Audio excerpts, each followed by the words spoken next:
What happens when you become the version of you that no longer needs convincing, that no longer needs noise, motivation, or reminders? The truth is, real discipline doesn't improve you. It replaces you. You don't become better. You become unfamiliar. Your old self wouldn't recognize the version of you that doesn't flinch, doesn't explain, doesn't wait for approval. It's eerie, like waking up and realizing you're not you anymore. You're sharper, quieter, more still, and yet more real. Discipline doesn't just change behavior, it erases identity. And the worst part? You asked for it. You said you wanted to grow, but now growth is standing over your bed, staring at everything it's about to kill. This isn't discipline for productivity. This is discipline as death, and most people won't make it past this point. Most people don't change. They just decorate their weakness. They call it growth. But it's the same loop with better clothes. Wake up early, human scroll. Go to the gym and coast. Post quotes and break the same way when pressure hits. They aren't building discipline. They're rehearsing failure with cleaner habits. The truth is, most men aren't lying to others. They're lying to themselves. Calling laziness recovery, calling avoidance strategy. They confuse movement with momentum. They confuse effort with identity. But real discipline isn't visible. It's boring, it's painful, it's lonely. That's why most men never meet it. They meet its shadow, routine without risk, grind without growth, a decorated shell, and they call it progress. But progress doesn't feel like safety, it feels like loss. Loss of the old self, loss of validation, loss of the illusion that effort means evolution. Most men don't change, they just get better at pretending they already have. Discipline isn't cinematic. It doesn't feel noble. It feels violent. Not on the outside, but inside your head. Rewiring your identity means killing comforts, killing your reflex to pause when tired, killing the urge to check your phone.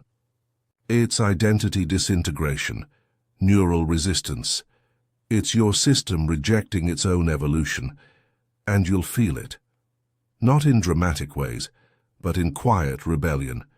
Your old self will beg for leniency, for rest, for ease.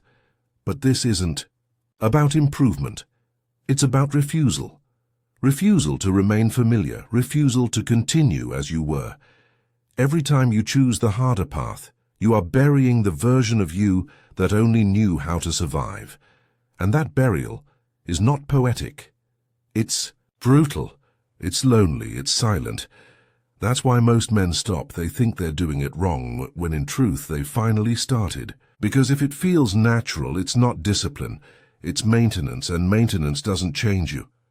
He disappeared for 6 months. No post, no update, no explanation. He didn't go to heal. He went to erase every weak part, every excuse, every pattern. He woke at 4 a.m., trained alone, ate without taste, worked without validation.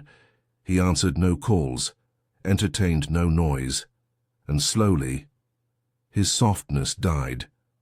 When he came back, he was smaller in words, heavier in presence. He didn't walk louder, but people moved differently around him.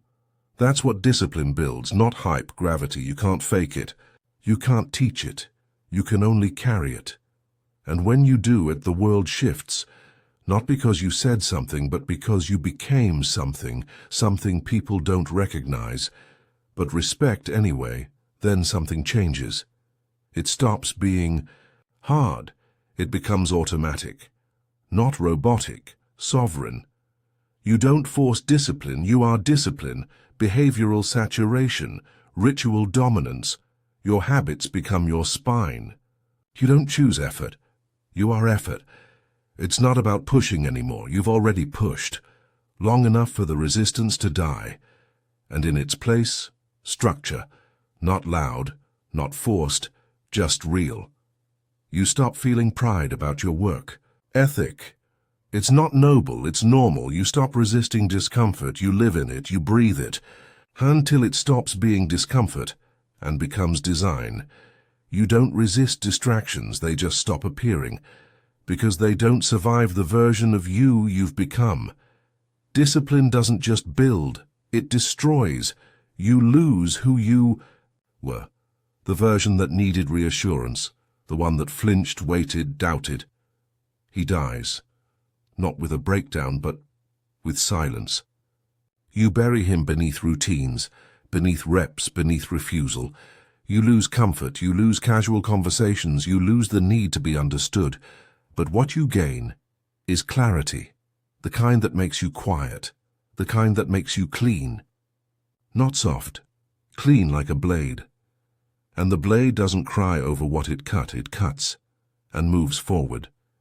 This new self doesn't apologize for the cost. He accepts it, because he knows.